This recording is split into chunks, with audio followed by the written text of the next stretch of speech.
Hello everyone, and welcome to my channel. I hope everyone is having a wonderful day. Before we begin, please hit the subscribe button and give this video a thumbs up. John Forrester stepped off the private flight onto the sun-drenched tarmac of Los Angeles International Airport, attracting attention even before he spoke. The years had etched lines of experience on his face, but the fire in his eyes had not dimmed. The same tenacity that had helped his brother Eric build Forrester Creations into a global empire. John returned home after years away dealing with foreign business enterprises and personal troubles that kept him away from his family. And his homecoming was focused on one vital mission: to safeguard his granddaughter Electra Forrester from the impending storms that threatened the Forrester legacy. Electra, the vivacious young designer whose talent reflected the family's creative genius, had navigated the ruthless world of fashion with both brilliance and vulnerability. She poured her heart and soul into collections that combined innovation and heritage at Forrester, but behind the sketches and runway displays were threats from competing companies like Spencer Publications and long-standing family rivals. Rumors of sabotage, corporate espionage, and personal conflicts had reached John from across the seas. When he learnt of the most recent incidents, leaked designs, veiled threats, and Electra's deepening isolation, he knew it was time. Nobody would touch his bloodline while he breathed. When John arrived at the Forrester mansion, he embraced Eric, the sibling whose health struggles had weakened but not broken the patriarch. "Eric, it's been too long," John remarked, his voice firm with conviction. The two men, both pillars of the Forrester dynasty, shared a moment of contemplation on their shared history. The glories of classic lines like the Bold Collection, the heartbreaks of love triangles involving Brooke Logan and others, and the never-ending cycle of alliances and betrayals that defined their world. However, John's emphasis immediately switched to Electra. She walked into the room moments later, her eyes widening with surprise and excitement. "Grandpa John? Is it really you?" Electra rushed into his arms, her father RJ and the wider Forrester clan having shaped her into a ferocious woman. John grabbed her hard, noticing the stress in her posture. "I'm here now, sweetheart, and I'm not leaving until I've ensured your safety." The family gathered that evening, Ridge, Steffi, Thomas, and others, around the great dining table where so many plans had been devised and dismantled. John listened closely as they discussed the pressures. Bill Spencer's unrelenting goal of media supremacy, potential internal leaks, and Electra's complex romantic entanglements that left her vulnerable. "She's got the talent," John stated, his tone defying any dispute. "But talent alone isn't enough in this town. I'll protect her by rebuilding what makes Forrester untouchable: loyalty, innovation, and strength." John jumped right into action. The next morning he stormed into the Forrester Creations headquarters, causing a tremor on the design floor. Employees whispered in admiration. John Forrester's image as a savvy businessman and a protective father figure preceded him. He met with the lead designers to discuss Electra's most recent designs for the next fashion week. Her work was stunning, elegant silhouettes with dramatic, modern twists, but minor traces of meddling emerged: altered files and missing prototypes. "This must stop right now," John declared, instantly ordering improved security systems and private investigators to find the moles. Meanwhile, Electra was experiencing a range of emotions. She was thrilled to have her grandfather back, but she also felt the weight of his protectiveness. "Grandpa, I can handle myself," she said during a quiet time at the design studio. "I've learned from the best, Mom, Dad, Aunt Steffi." John smiled, but his eyes were hard. "I know you can, Electra, but I've seen what happens when the wolves circle. Your grandmother and I built this empire from nothing, and I'll be damned if I let it crumble under my watch or let anyone harm you." As John settled into a guest suite in the estate, flashbacks haunted him. Memories of his own children, the intricate Forrester offspring negotiating love and competition, returned. He remembered shielding them from external threats and internal family conflicts. Electra reminded him so much of his younger self: passionate, inventive, and fearless in challenging norms.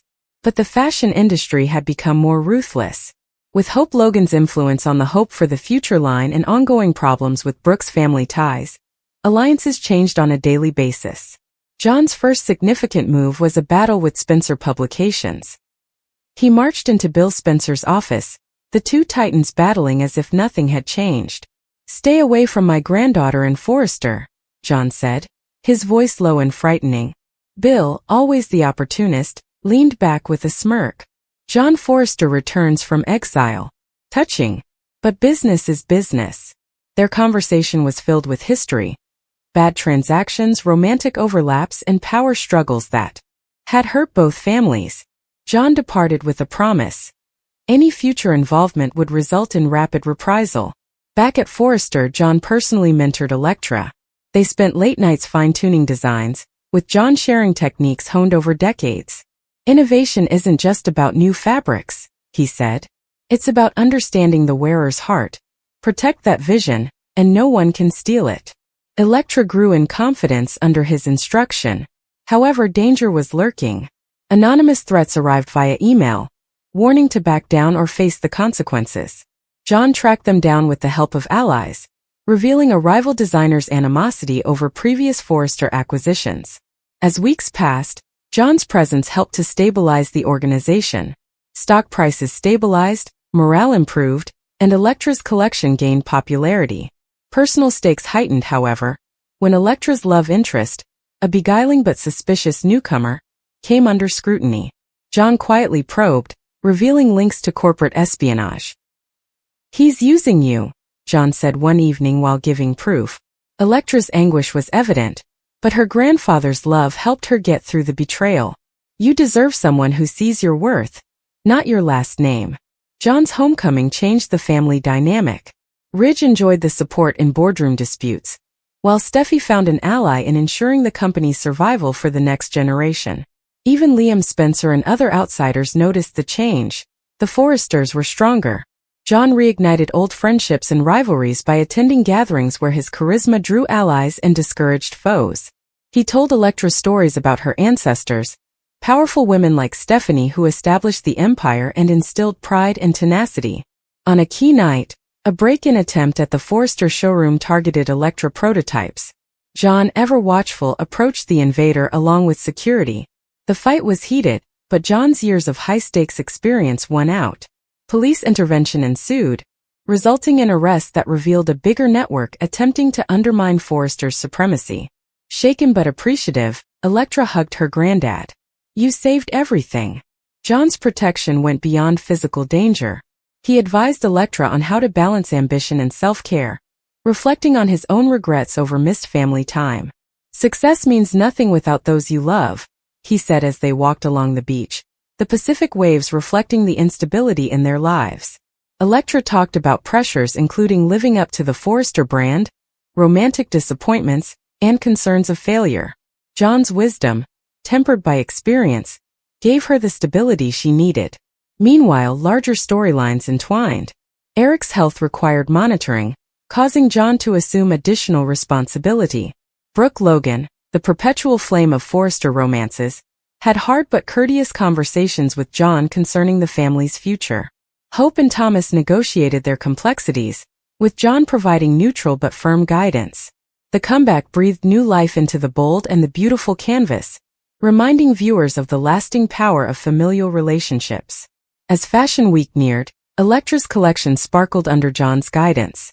The runway rehearsals went flawlessly, and the industry buzz was electrifying. John stood confidently backstage, arm around his granddaughter. "This is yours," he said quietly as models prepared. "Protect it fiercely, as I will protect you." Threats did not cease totally. A final twist revealed a more complex conspiracy including a disgruntled ex-employee and rival investors. John executed a superb counterattack, leveraging previous business relationships to defuse the threat. Electra, emboldened, tackled her own involvement in the drama and emerged stronger. The ordeal brought the family closer together, and celebrations at the estate commemorated not only a successful show but also a fresh legacy. John Forrester's return was a declaration, not just a comeback. In the bright, dangerous world of Los Angeles fashion, he stood guard over Electra and the Forrester name. Days stretched into weeks of strategy meetings, family dinners, and quiet successes. Electra blossomed, her designs displaying newfound confidence. John, satisfied in his role, was aware that the conflict was still ongoing, but he met it with the unwavering energy that distinguished him. In quiet moments, John contemplated the circle of life. Grandchildren like Electra symbolize the future, carrying on dreams and demonstrating perseverance. He promised silently to stay till the threats abated, his love a shield against the storms. The bold and beautiful resumed its tapestry of passion, ambition, and redemption, with John Forrester at the heart, safeguarding what was most important. The afternoon sun shone through the Forrester mansion's high windows, sending long shadows across the exquisite living room. The mansion had witnessed decades of joy, grief, betrayal, and reunions, but it had recently become a place where uncertainty appeared to lurk around every corner. The younger generation had obligations that no one expected of them, and Electra Forrester had unintentionally become the center of a brewing storm. Electra had always aimed to prove herself. She wanted people to perceive her as more than simply another member of the famous Forrester family. She worked hard, respected others around her, and hoped to construct a future based on her own achievements rather than her famous surname. However, stardom was not without its effects. The Forresters had foes. Some wanted vengeance. Others desired wealth or power. Strange incidents began to follow Electra. Wherever she went, her phone received anonymous messages. Someone was watching her from outside Forrester Creations. Important files disappeared from her office before magically reappearing days later. At first, she discounted everything as a coincidence. However, someone else was not so confident. Rich saw the changes first. His daughter had become preoccupied. She looked over her shoulder whenever she walked alone, and she rarely stayed late at work anymore. "You seem nervous," Ridge observed softly one evening. "I'm fine." "You don't look fine." Electra smiled, but it did not reach her eyes. "Just stress." Brooke was also skeptical. Brooke whispered, "She's hiding something." After Electra had left the room, Ridge exhaled. "I know." Neither of them recognized the threat was considerably more than just working pressure. Across town, a strange man sat in a parked black vehicle. He carefully observed Electra leaving Forrester Creations using binoculars. He took notes in a little notebook, meticulously noting her schedule. "We arrived in the morning. Lunchtime meeting. Gym. A coffee shop. Home." He grinned to himself. Almost time. The stranger's name was unknown, but his motives were definitely not innocent. Meanwhile, another bombshell was set to rock Los Angeles.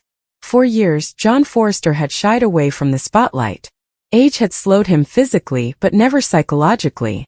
He maintained communication with family members from abroad, quietly tracking their achievements and disappointments. He had witnessed the family business grow and the next generation take over. Everything changed when he received unsettling information about Electra. A close old acquaintance in private security approached him with alarming news. "I don't usually interfere in family matters," the buddy stated over the phone, "but someone has been gathering information about your granddaughter." John's face clouded. "What sort of information?" "Personal routines. Keep financial records. Security layouts." The line fell silent. "This isn't a random curiosity," John said, cautiously rising from his chair. "Someone's planning something." His instincts, honed over decades of defending those he cared about, took over quickly. He packed a modest luggage without first notifying anyone. Los Angeles beckoned him home. Back at Forrester Creations, Eric sensed a rise in tension across the facility. Employees whispered about uninvited guests who were asking weird questions. Security reported several badge access attempts with forged credentials. Carter stated that something did not feel right. "It's probably nothing," Carter stated. Eric did not agree. "Our family has learned never to ignore small warning signs." Meanwhile, Electra tried to concentrate on her task. Hope entered her workplace, bearing new design sketches. "You haven't spoken much today." "I'm just tired," Hope said, studying her face. "No. You're terrified." Electra finally revealed the truth. "I keep seeing the same man," she said, her hope frozen. "What?" "I'm not sure who he is." "Have you told security?" "They've never found him." Hope contacted Ridge right away. Within minutes, Forrester Security increased patrols of the building. Unfortunately, whatever was targeting Electra appeared to be well prepared. The unknown watcher merely switched spots. Across the road, on the rooftops, inside adjacent restaurants. "There's always someone watching. I'm always waiting." Days later, John arrived discreetly in Los Angeles. He didn't give Eric a call. He did not inform Ridge. Instead, he leased a small vehicle and headed straight to Forrester Creations. The city had altered drastically since his previous visit, but his instincts remained as sharp as ever. As he neared the structure, he observed something that others had neglected. A delivery van parked across the street had remained in the same spot for nearly 4 hours. Nobody came in. Nobody left. John parked a few blocks away and looked through the windshield. 5 minutes later, a man walked out of the van, examined the area and vanished again. John remembered his face. He muttered quietly, "This is not professional surveillance. It's obsession." Rather than confronting the man right away, John chose patience. Experience had taught him that predators eventually become careless. Ridge nearly dropped his coffee when the receptionist called. Ridge entered the foyer. "There's someone here asking for you." His eyes became wider. "Grandfather." John grinned warmly. "It's been too long." The emotional reunion took everyone by surprise. Eric dashed downstairs upon hearing the news. The two elderly guys hugged tightly. "I should have known you wouldn't stay away forever," Eric joked. John's smile had faded. "I didn't come for a family visit." The tone immediately changed. "What just happened?" Eric inquired. John fixed his gaze on Ridge. "Electra is being targeted." Ridge and Eric both remained silent. The serious tone of John's voice left little space for doubt. Inside Eric's office, John told his security contact what he had uncovered. Financial research. Personal information is leaking. Intensive surveillance. Someone had spent months prepping for something involving Electra. Ridge stiffened his jaw. "Why her?" John answered honestly. "That's what concerns me." Steffi arrived at the meeting shortly later. After hearing the circumstances, she insisted on Electra's ongoing protection. Electra objected. "No arguments." "This is ridiculous," John softly said. "No." His voice was calm yet authoritative. "I have seen this before," she said, turning to face him. "You honestly believe I am in danger?" "I know you are."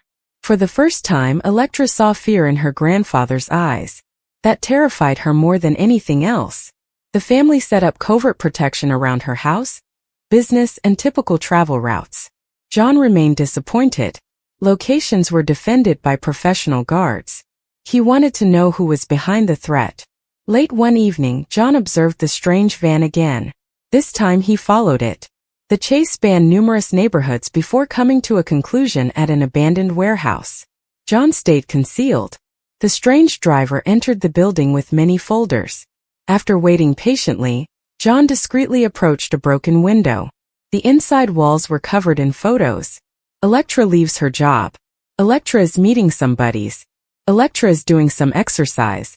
Shopping using an electric cart. Hundreds of photos. Dates. Timelines. Maps. Even John, who had seen innumerable frightening situations, felt a chill. This has gone too far. Before he could collect more evidence, a floorboard creaked beneath his foot. The stranger spun around. "Who's there?" John hastily disappeared into the darkness. The man hurried outdoors. By that time, John had vanished. However, the warning was very explicit. The stalker now realized someone had found his secret. The next morning, John spoke privately with Deputy Chief Baker. He described all he saw. Baker quickly established surveillance surrounding the warehouse. Officers entered later that day and discovered it absolutely empty. Everything had vanished. The walls had been thoroughly cleaned. The boxes were removed. There were no fingerprints. Nothing. Whoever targeted Electra was shockingly familiar with law enforcement processes. John gave a frown. He's adapting. The threat had just risen. Electra struggled to adjust to her new reality. Every unknown face made her apprehensive. Every unexpected phone call alarmed her. She despised feeling vulnerable. John sat next to her in the mansion garden. "You remind me of your grandmother." She smiled warmly. "Really? You both assumed that fear indicated weakness." "It doesn't." "No," he said, shaking his head. "Courage isn't the absence of fear." She listened closely. "It's choosing to keep living despite it." Those words stuck with her. John pledged he would not go until the threat had passed. She trusted him. Days later, another terrifying episode occurred. Electra's automobile refused to start after work. The mechanic quickly determined that someone had purposefully tampered with vital engine parts.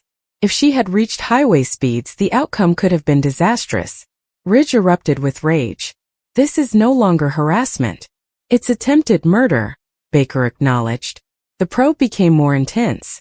The Forrester family was once again surrounded by something peculiar, as the media swiftly discovered. Reporters gathered outside of the company. Speculation grew swiftly. However, no one knew the entire truth. John remained calm. He meticulously recounted every episode in chronological order. Patterns appeared. The stalker was always active immediately after family events became public. Someone possessed insider information. This realization astounded everyone. "There could be a leak," Carter conceded. "Security documents have been thoroughly reviewed. Employee access logs were checked. Private schedules change on a daily basis." John thought revealing the mole would reveal the stalker. Meanwhile, Electra refused to let fear ruin her future. Despite the complaints, she returned to work. She went to meetings. She kept designing. She grinned every time the cameras appeared. She refused to look defeated. John admired her resolve. "You have true Forrester strength," Electra chuckled. "I learned from the best." He was deeply moved by the comment. One evening, when Electra exited the office with security close, a hooded figure dashed toward her from the parking structure. Everything happened in seconds. The attacker ignored the guards and charged directly at Electra. Before anyone else could respond, John moved between them. Regardless of his age, his instincts took over. He deflected the attack, causing the attacker to retreat. Security quickly apprehended the culprit. Electra remained frozen. "Grandpa." John told her that he was fine. Despite the fact that his shoulder had been hit, the attacker was promptly caught by police. For the first time, someone from the family was in custody. During questioning, investigators only discovered a portion of the truth. The attacker admitted that he was hired anonymously via encrypted messaging. He had never met the genius. He merely followed directions. The true culprit went undetected. Nevertheless, John's actions had protected Electra from a potentially deadly attack. That evening, the entire family gathered at the Forrester mansion. Eric stared at his father with pride. "You protected another generation." John said modestly, "That's what a family does." Electra held him passionately. "I'm not sure what would have happened if you hadn't been there." He put a calming hand on her shoulder. "As long as I'm breathing, nobody can hurt my granddaughter." The room fell silent. Everyone knew he meant every word.